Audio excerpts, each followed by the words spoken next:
भाजपा पक्षाच्या जडणघडणीत ज्येष्ठ नेते अण्णासाहेब डांगे यांचं योगदान मोठं आहे। 1995 साली मंत्री असताना कॅबिनेटच्या तयारीच्या बैठका त्यांच्याच बंगल्यात होत होत्या। कणखर, परखड आणि थेट भूमिका घेणाऱ्या अण्णासाहेबांबाबत काही गैरसमज निर्माण झाल्याने ते पक्ष सोडून गेले होते। आता 23 वर्षांनी पुन्हा कुटुंबासह आपल्या जुन्या घरात ते आलेत। त्यांचा पक्षात योग्य सन्मान केला जाईल अशी ग्वाही मुख्यमंत्री देवेंद्र फडणवीस यांनी दिली आहे।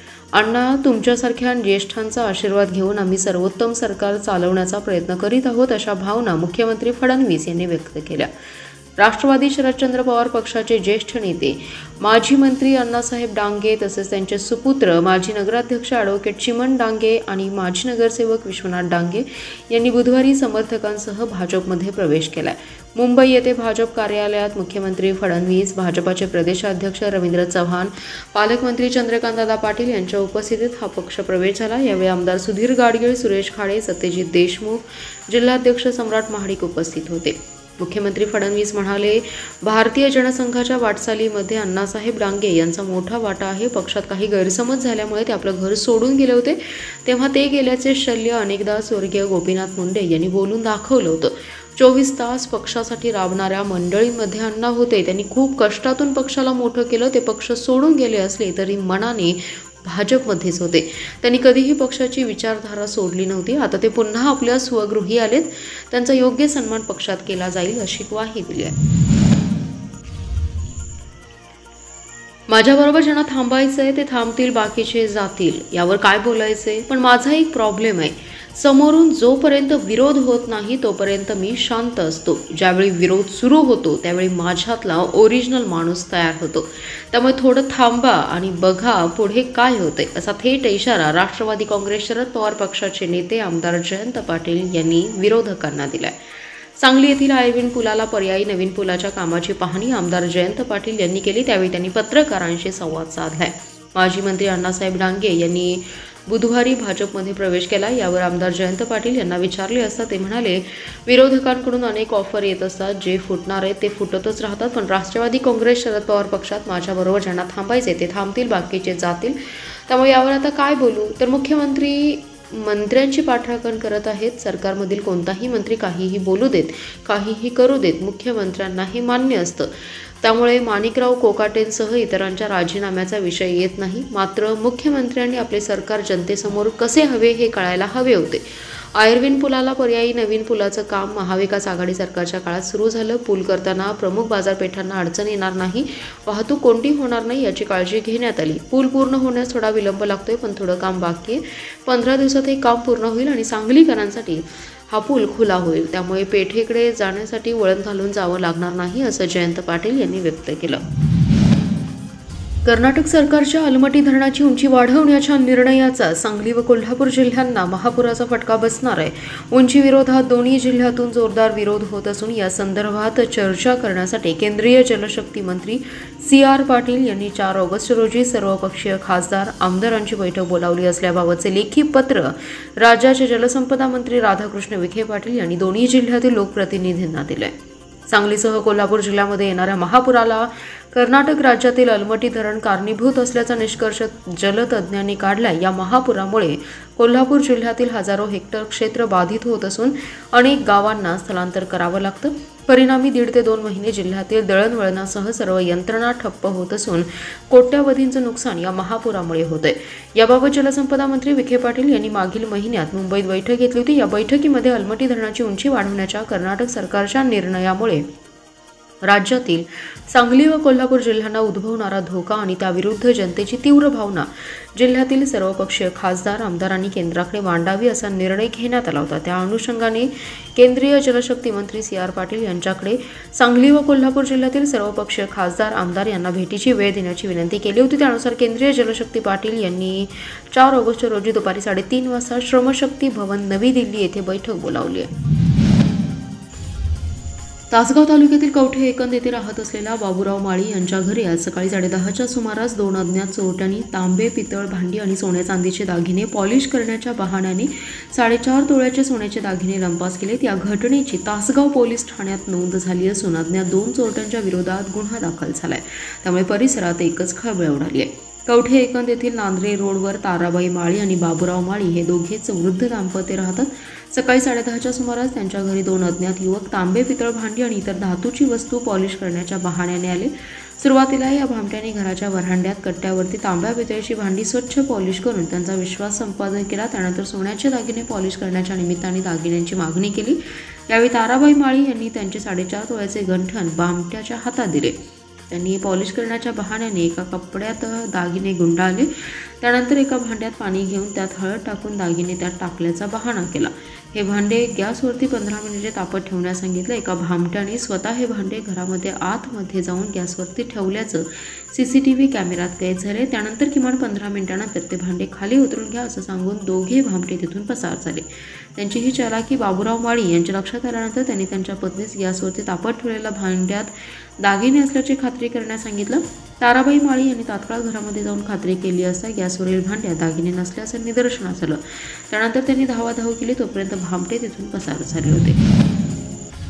मिरजेतील सुभाषनगर शिंदे हॉल येथे RK तायक्वांदो स्पोर्ट्स क्लासच्या विद्यार्थ्यांनी नेपाळ येथे झालेल्या तायक्वांदो स्पर्धेत अक्सा मुल्ला यांनी गोल्ड मेडल आणि सार्थक सचिन वाघमारे यांनी मिरजेत झालेल्या स्पर्धेत सिल्वर तसेच समर्थ गजानन कबुरे या विद्यार्थ्यांनी ब्रॉन्झ पदक मिळवलं.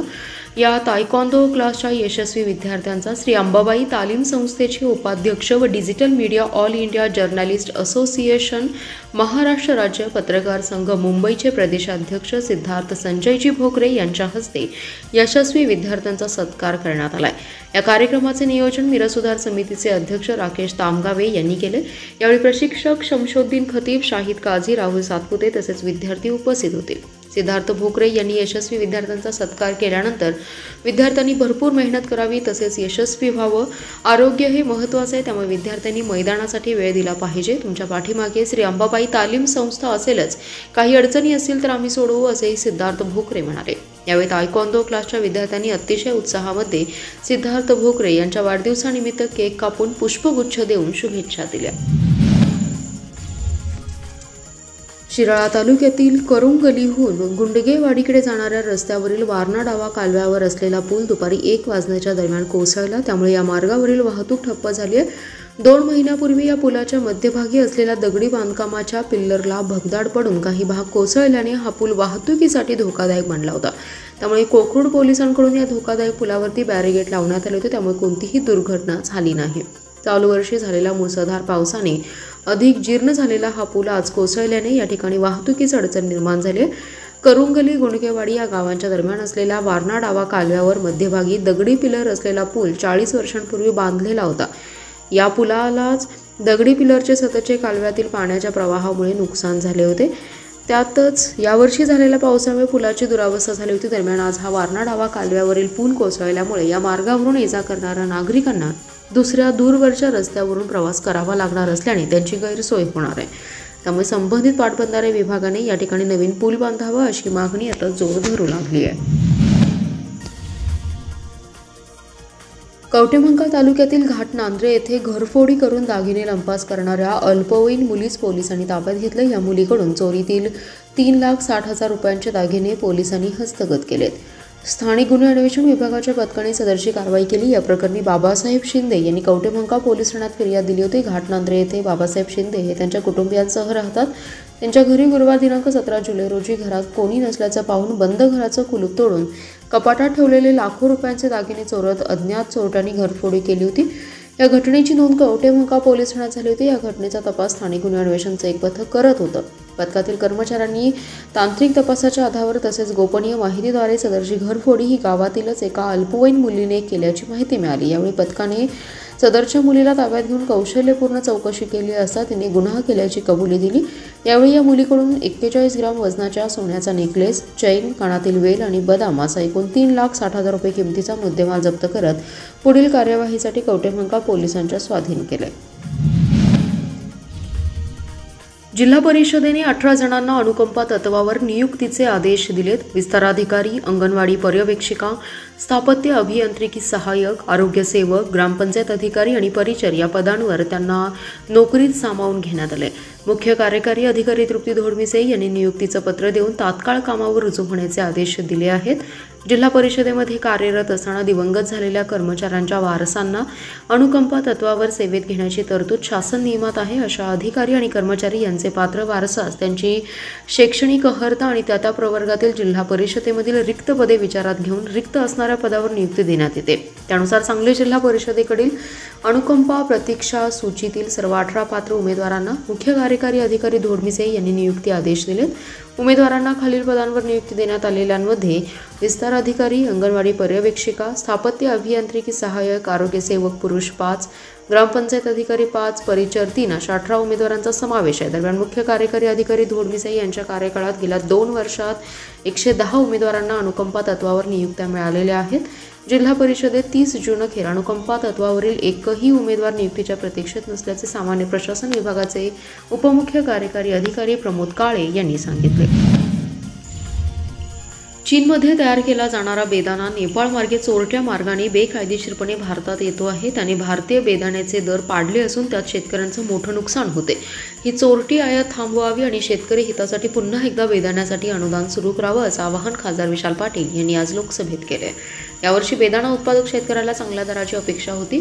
उत्पादन कमी झालं होतं, मात्र दर चांगले येणार होते। विशेषतः आता कृष्ण जन्माष्टमी आणि पुढे नवरात्र उत्सवानिमित्त उत्तर भारतात मोठ्या प्रमाणात बेदाण्याची मागणी असते, त्याकडे शेतकऱ्यांचं लक्ष लागलं होतं। तोवर गेल्या काही दिवसात चीनचा बेदाणा मोठ्या प्रमाणात बाजारात आला आणि एकच गोंधळ माजला।